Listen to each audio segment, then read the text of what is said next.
Hey everybody, Kevin here. Here's a little something for your performance edge as we continue through separation season. Now, we're in the middle of it, right? You're in rehearsal mode, you're coming out of rehearsal mode, and now you're locking in. And here's what I want you to do before we really get into the rest of this month. So let me break down what's going to be flowing as. So today we're going to talk about rebuilding from the break.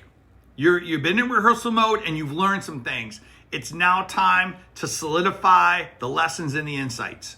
This is a good time to get your journal out and really dig into something. And then next week, we're going to get into the power of renewal. And we're going to be focusing on renewal and how do we make new habits. Habits is key. What are the habits we're going to be embracing in 2026?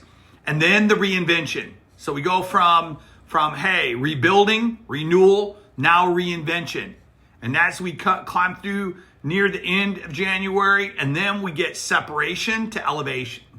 That's going to be the through line. That's going to be, hey, what are we going to look like when we come back to separation update in March? When we sit down and talk about things that are happening in your life, hey, what's the benchmark for the first quarter? And we're going to look at this through the lens of like three 90-day focuses, and then we get into our next separation season.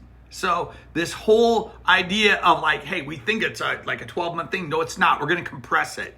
But we're really going to work hard on this separation to elevation piece is really going to be, what are you integrating? Where are you shifting your identity? What are you celebrating? So with that said, let's come back to this week.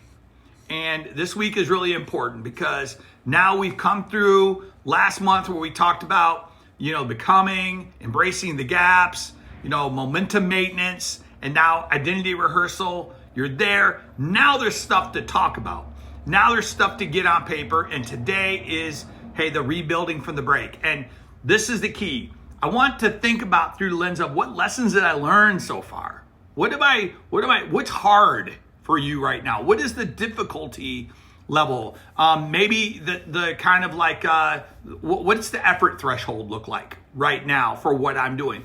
What level of attention does now the separation require? Maybe when you first started this, you didn't think it needed that level of attention, but then it was Christmas break and you had that. Remember, we came back and said, hey, now just act as if.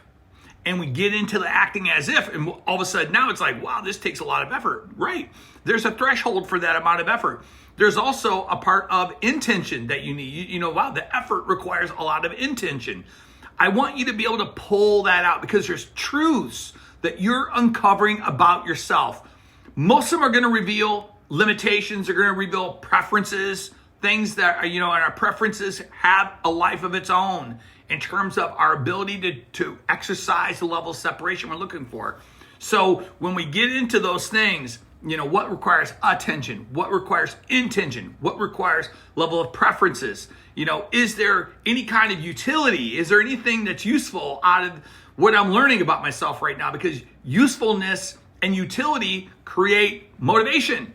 When there's something that's helpful and useful, you want more of it. You're going to leverage it.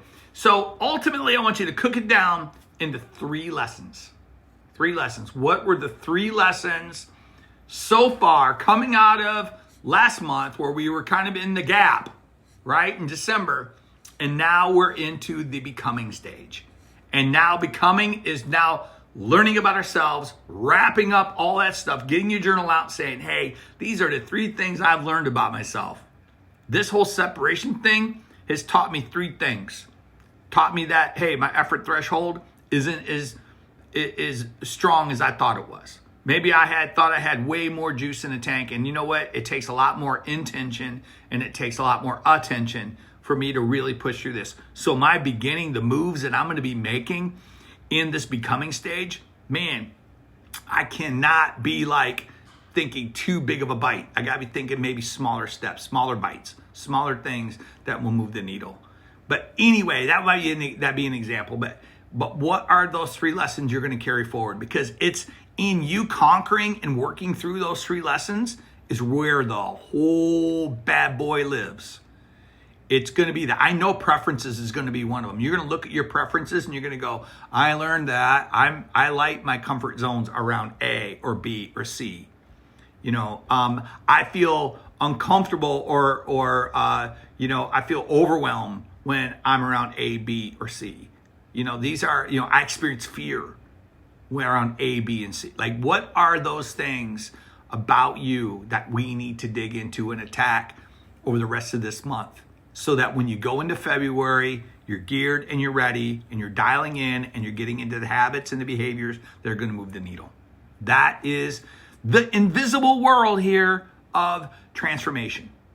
So with that said, hey, I just want to encourage you, keep digging into this. It's work for a reason. If it were easy, everybody be doing it. Not everybody's doing it. Not everybody's going at this level, but you're separating. So take this opportunity to dial in, spend some time, get after it, get dirty with this, and I'm telling you, it will transform you. And always remember this: when you see the invisible, you become unstoppable. Take care, everybody.